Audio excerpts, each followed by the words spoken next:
அரங்கத்தம்மான் பள்ளி கொண்டிருக்கக்கூடிய தலம், தென்னாடுடைய சிவன் தாயுமானவனாக வீற்றிருக்கக்கூடிய இடம், பிள்ளையார் உச்சியில் இருந்து எல்லோரையும் வேடிக்கை பார்த்துக் கொண்டிருக்கக்கூடிய இடம், கிறிஸ்தவமும் இஸ்லாமும் இங்கு வேர் பரப்பி ஆழ அகன்று வேரூன்றி இருக்கக்கூடிய இடம், தமிழகத்தின் உண்மையான தலைநகரம் இந்த மலைநகரம்.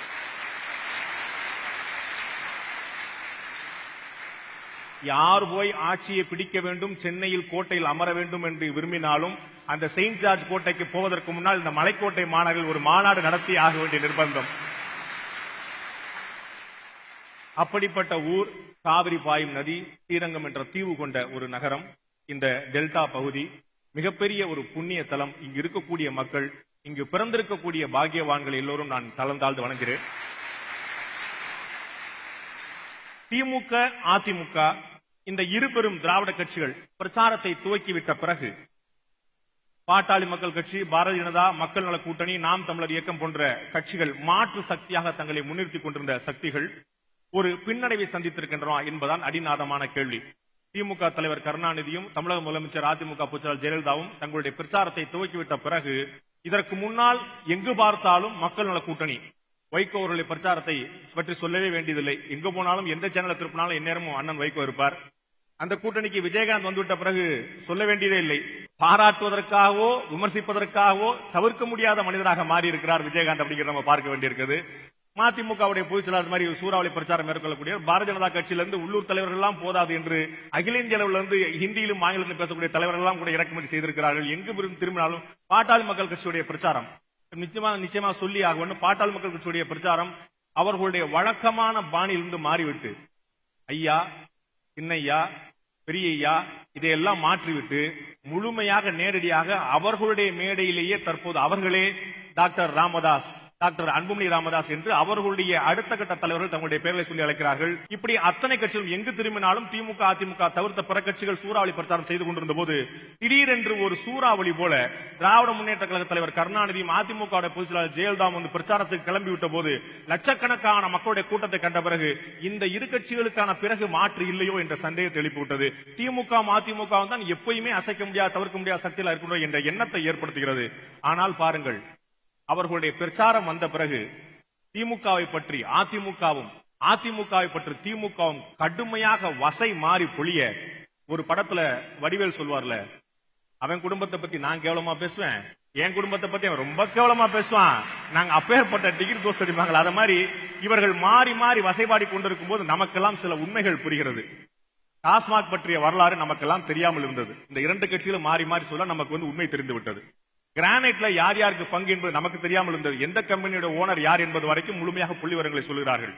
இதனால் இந்த பிரச்சாரங்களால் அதிமுக, திமுக போன்ற இருவரும் இயக்கங்களுடைய பிரச்சாரத்தால் என்ன கிடைக்கிறதோ இல்லையோ மக்களுடைய அரசியல் பொது அறிவு அதிகமாக விருத்தியாகிக் கொண்டிருக்கிறது. நாம் எல்லோரும் தெளிவு பெற்றுக் கொண்டிருக்கிறோம்.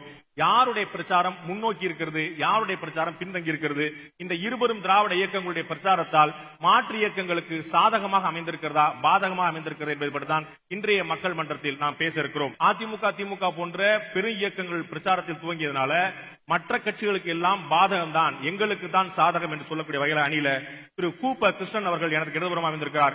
முன்னாள் அமைச்சர் திரு கூப்ப கிருஷ்ணன் அவர்கள் உங்கள் அனைவருக்கும் இந்த பகுதியில் இருக்கக்கூடிய எல்லோருக்குமே அறிமுகமானவர்.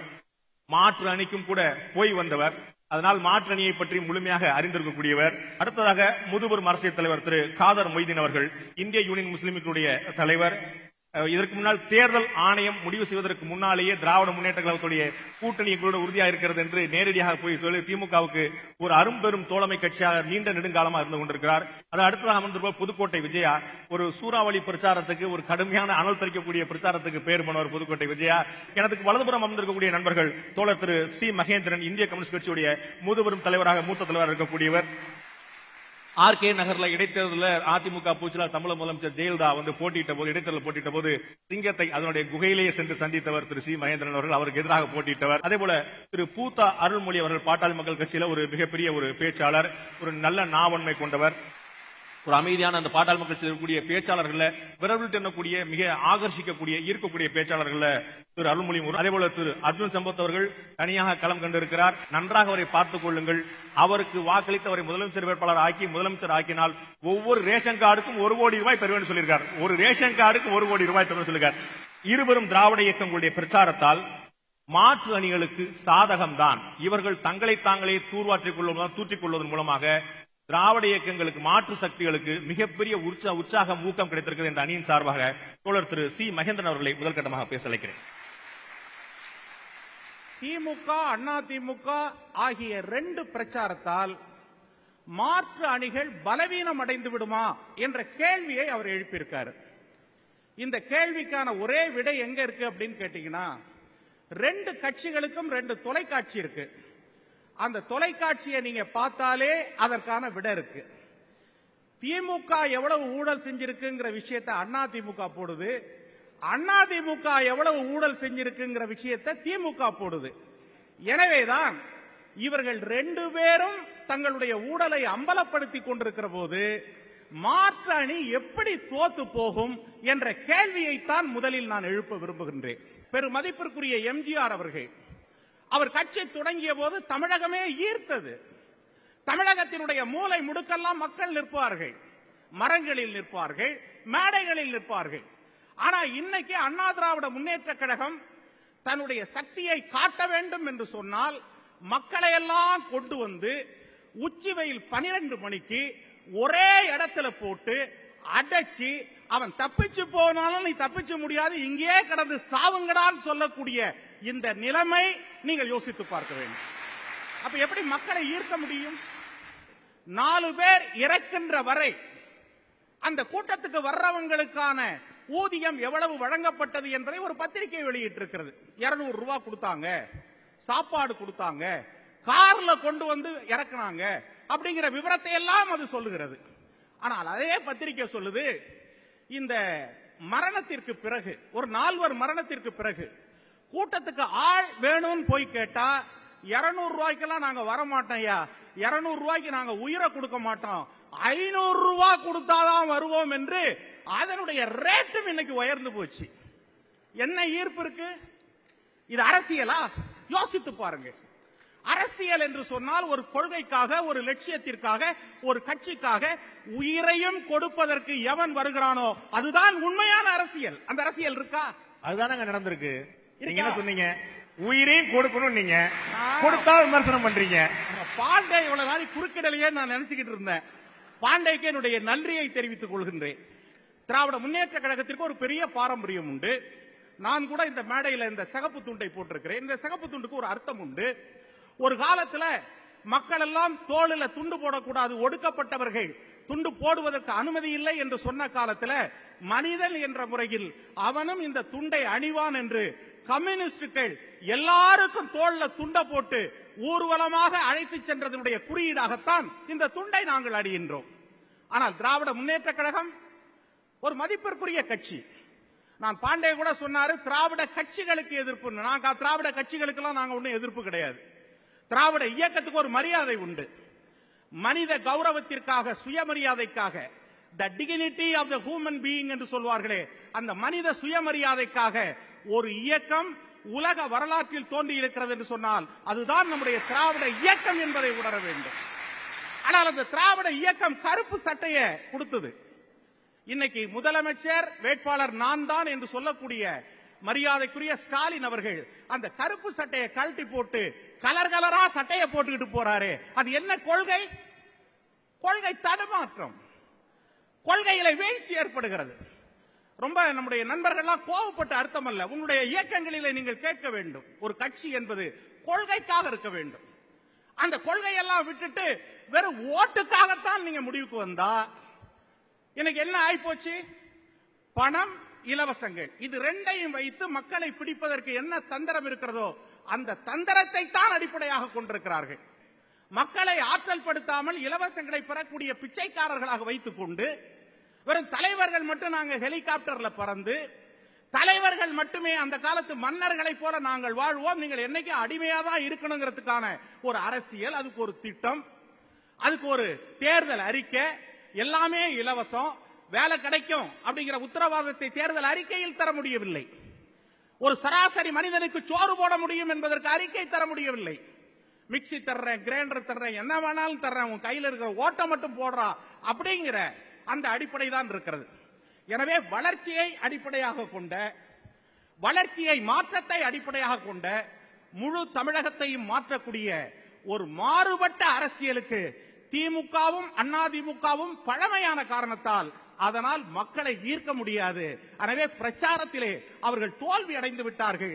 காலங்காலமா பின்பற்றின அதே பிரச்சாரம், அதே வசனம், அதே போல தமிழ்நாட்டினுடைய முதலமைச்சர் சென்னையில என்ன பேசுறாங்களோ அதைத்தான் பேசிட்டு ரெக்கார்டு போட்டது மாதிரி பேசிக்கிட்டே வர்றாங்க. அதே போல இவர் சட்டையத்தான் மாத்திருக்காருடைய கருத்தை மாத்தினதா ஸ்டாலின் தெரியல. நான் மிகவும் மதிக்கக்கூடிய தலைவர் கலைஞர் அவர்கள், அரசியல் வேறு, ஆனால் அவரும் போக முடியல. என்ன காரணம்? மக்களிடம் ஈர்ப்பு குறைந்திருக்கிறது என்பதைத்தான் அது காட்டுகிறது என்பதை நான் தெரிவித்துக் கொண்டு என்னுடைய உரையை நிறைவு செய்து கொள்கிறேன். நன்றி, வணக்கம். திரு மகேந்திரன் அவர்களுக்கு ஸ்டாலின் மேல கோபமோ அப்படின்னு பார்த்தா அப்படி ஒண்ணும் தெரியல. ஸ்டாலினோட சட்டம் மேலதான் அவருக்கு ரொம்ப கோபமா இருக்குது. சட்டையை மாத்திட்டியே அப்படின்னு சொல்லி ரொம்ப கடுமையா கேட்டாங்க. அடுத்ததாக இந்த திமுக அதிமுக போன்ற இரு பிரதான கட்சிகளின் பிரச்சாரத்தால் மாற்று அணிகளுக்கு மிகப்பெரிய பாதகம் தான் இருக்கிறது, எந்த சாதகம் இல்லை என்று சொல்லக்கூடிய வகையில முன்னாள் அமைச்சர் திரு கு. கிருஷ்ணன் அவர்களை தன்னுடைய முதல் கட்ட உரையாற்றினார். இது இப்பொழுது வெண்ணிலவு பின்னெழும்பக்கூடிய காலம். இது வெண்ணிலவு வரவில்லை என்பதற்காக சில மின்மணி பூச்சிகள் ஜாலம் காட்டியது. தேர்தல் தேதி அறிவிப்பதற்கு முன்னாலே, திராவிட இயக்கங்கள் களத்தில் குதிப்பதற்கு முன்னாலே மாற்றடிகள் நாங்கள் தான் ஆளப்போகிறோம் என்றெல்லாம் ஆர்ப்பரித்தார்கள். இப்படி மாற்று அணி என்று சொல்லக்கூடியவர்கள் இன்றைக்கு இருக்கிறார்களா என்பதுதான் உங்களிடத்திலே கேட்க வேண்டிய கேள்வியது. மாற்று அணி என்றால் யார்? அதிமுகவிற்கு மாற்று திமுக என்று நாங்கள் சொல்லுகிறோம். திமுகவுக்கு மாற்று அதிமுக என்று திராவிட முன்னேற்ற கழகம் சொல்லுகிறது.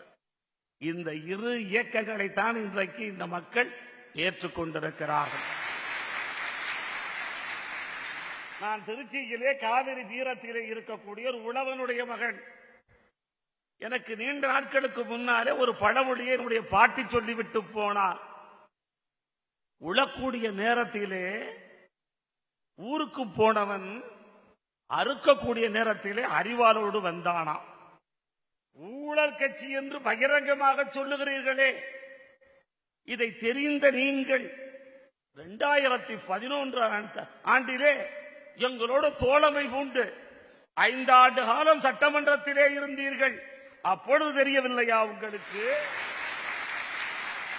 அல்லது மேலவையினுடைய நாடாளுமன்ற உறுப்பினராக டி.கே. ரங்கராஜன் எங்களுடைய வாக்குகளை பெறக்கூடிய நேரத்திலே உங்களுக்கு தெரியவில்லையா? தெரியாமல் அண்ணன் இப்பொழுது அறிவாளோடு வந்திருக்கிறார்கள் அறுவடை செய்வதற்கு. கரெக்டா தான் சொன்னீங்க. அருவாளோட தான், கதிர் அருவாள், சுத்தியர் அருவாள், கருக்கு கூட இல்ல. கதிர் அல்ல, 2 பேத்துக்கு அருவாள் இருக்குது. கதிரில் கருக்கு இல்லாத அருவாண்ட உங்கள்கிட்ட இருக்கிறது.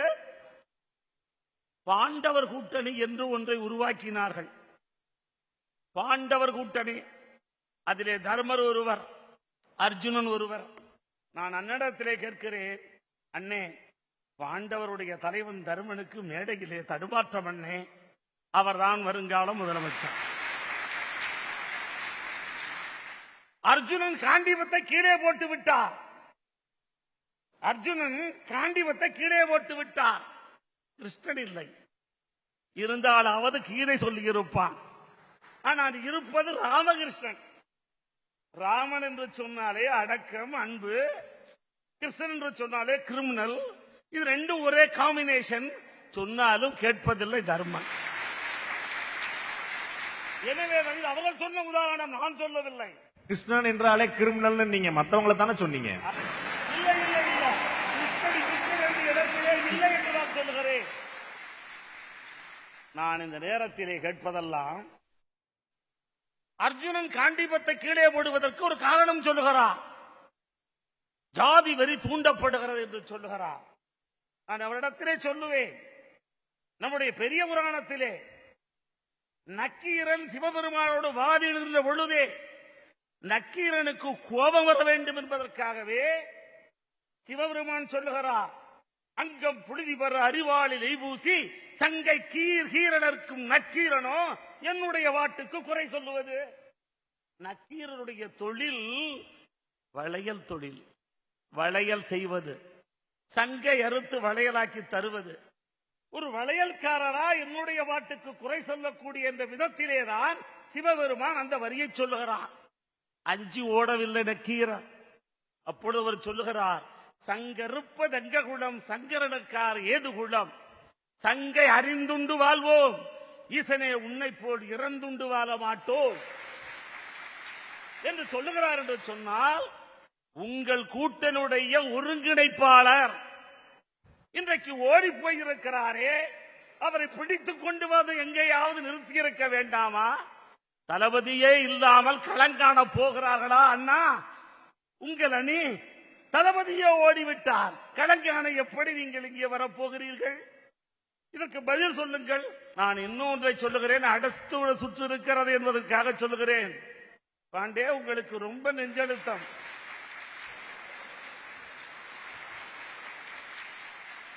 இங்கே நீங்க தீர்ப்பளித்து விட்டு போய்விட முடியாது.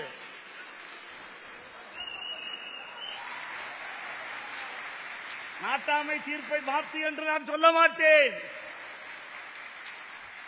தீர்ப்பை 2 நாளைக்கு ஒத்தி வையுங்கள் என்று சொல்லுவேன். எப்ப பார்த்தாலும் தீர்ப்பை ஒத்தி வைக்க சொல்லிக்கிட்டே இருந்துதான். இல்ல, அதைத்தான் சொல்றேன். பாண்டே அவர்களே, ஒன்றை நீங்கள் புரிந்து கொள்ள வேண்டும். தீர்ப்பு என்பது வேறு, எவ்வளவு நாளைக்கு என்பது உறுதி செய்யப்பட்ட பிறகு. நான் கேட்கக்கூடியது தீர்ப்பை 2 நாள் ஒத்திவைக்க வேண்டும் என்று சொன்னால் அதற்கு வேண்டிய ஆதாரங்களை உங்களிடத்திலே சமர்ப்பிக்கிறோம், மக்கள் முன்னால் சமர்ப்பிக்கிறோம். அவர்களும் நீங்களும் பார்த்துவிட்டு நல்ல தீர்ப்பை தாருங்கள். இதுதான் உன்னுடைய வாதம். என்ன தீர்ப்பு தெரியுமா? ஒவ்வொரு நாளும் திங்களிலே இருந்து இரவு 9 மணிக்கு 9:30க்கு தந்தி டிவியிலே ஒரு நிகழ்ச்சி நடக்கிறது. மக்கள் யார் பக்கம் என்று ஒரு அருமையான நண்பர் நடுநிலைமையோடு நடத்துகிறார்.